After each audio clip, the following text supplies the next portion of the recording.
Hello student, आप सभी को इंडियन एजुकेशन में स्वागत है। आप लोग को पढ़ाने के लिए लाई हूँ पैथोलॉजी जांच विज्ञान। तो देखिए, आप सभी वीडियो अच्छा लगे तो वीडियो को लाइक और सब्सक्राइब ज़रूर कीजिए। क्लास एमएलटी और डीएमएलटी मेडिकल लैब टेक्नीशियन और डिप्लोमा कोर्स में पढ़ाने जा रही हूँ। तो आज पढ़ना क्या है, प्रेगनेंसी टेस्ट के बारे में।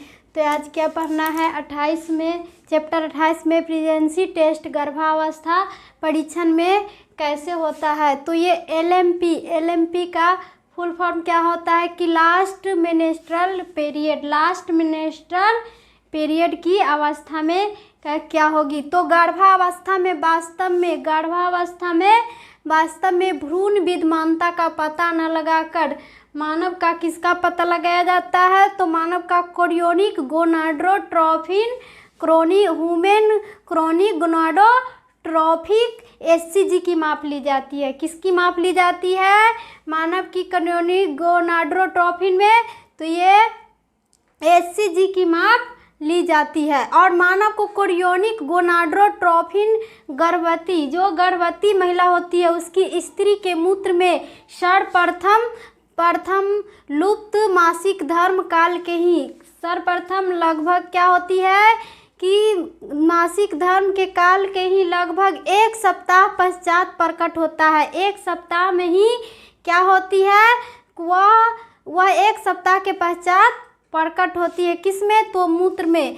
तो जो बढ़कर प्रथम 2 माह के भीतर प्रथम माह के 2 माह के भीतर ही सबसे अधिक हो जाता है और 2 माह के भीतर ही सबसे अधिक हो जाती है तथा 16वें सप्ताह के बाद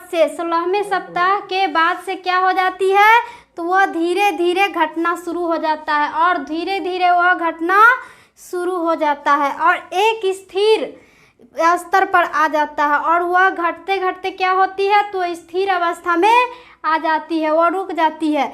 फिर क्या होती है कि गर्भधारण साथ ही प्रसव के पश्चात ही सप्ताह में गायब हो जाता है और गर्भधारण के 5 सप्ताह बाद अर्थात अंतिम जो मासिक धर्म होती वह बंद होने के 5 ही सप्ताह के पश्चात एचसीजी की मात्रा मूत्र की अंदर बढ़ने लगती है और एचसीजी की मात्रा क्या हो जाती है, तो ये मूत्र में मासिक धर्म को बंद होने पर बढ़ने लगती है। और इसी पदार्थ की गर्भवती के मूत्र में अधिकतम मात्रा 10 सप्ताह पूरे होने पर, और अधिकतम मात्रा कितने सप्ताह, तो 10 सप्ताह पूरे होने पर ही देखी जाती है और 10 सप्ताह पर देखी जाती है। तो अतः प्रेगनेंसी टेस्ट के लिए इसी पदार्थ की उपस्थिति का, इस पदार्थ के लिए किसकी टेस्ट के लिए, तो प्रेगनेंसी टेस्ट के लिए इसकी उपस्थिति की महिला के मूत्र में पता लगाना बहुत ही महत्वपूर्ण होता है।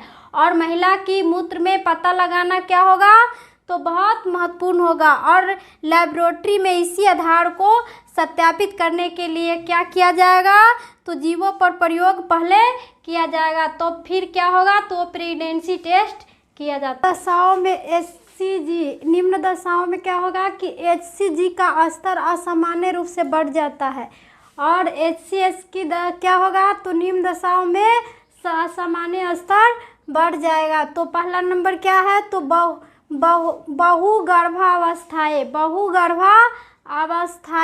तो मल्टीपल प्रेग्नेंसीज क्या है कि मल्टीपल प्रेग्नेंसी। 2 में क्या है, तो हाइड्रेटरी मसल पिंड। हाइड्रेटरी क्या है, तो मसल पिंड, तो हाइड्रेटरी फॉर्मल।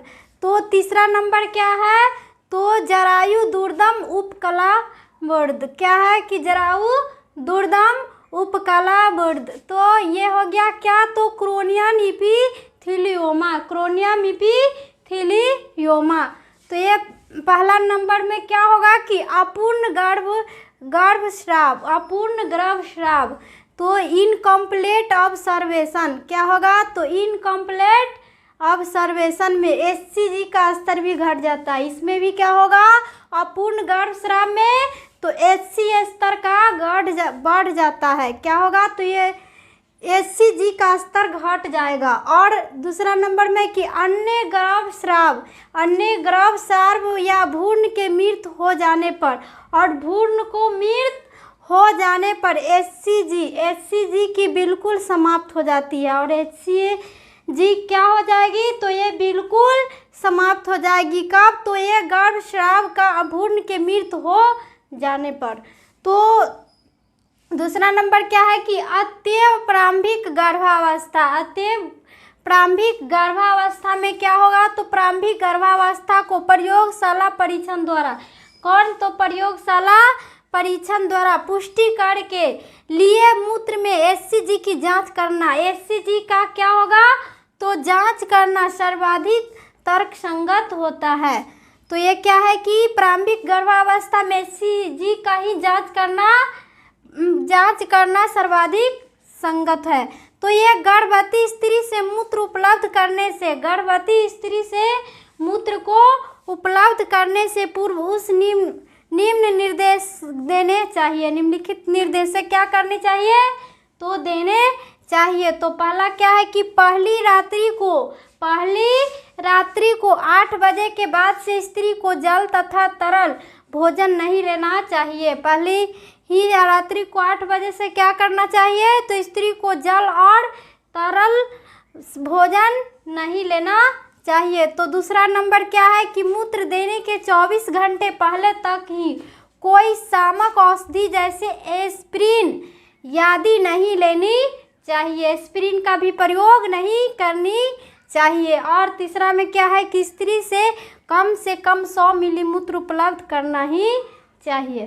प्रेगनेंसी चेक स्टिकर लेंगे, क्या करेंगे, तो ये प्रेगनेंसी चेक स्टिकर लेंगे। गर्भावस्था परीक्षण करने के लिए, प्रेगनेंसी टेस्ट करने के लिए कौन चेक लेंगे, तो प्रेगनेंसी चेक स्टिकर लेंगे। और क्या करेंगे, तो वो सवेरे का मूत्र ही लेंगे महिला का, और उससे क्या करेंगे फिर, तो ड्रॉप्स के खींच लेंगे। और चेक स्टिकर को गोल भाग में, क्या करेंगे, तो गोल भाग में रखेंगे। अगर एक लाल लाइन आता है तो नेगेटिव होगा, अगर एक लाल लाइन आएगा तो वो क्या हो जाती है, नेगेटिव। न बूंद होगा और लाल नहीं उगेगा तो वो नेगेटिव दिखेगा। तो यही स्टिकर है, उस पर क्या करेंगे, तो मूत्र डालेंगे।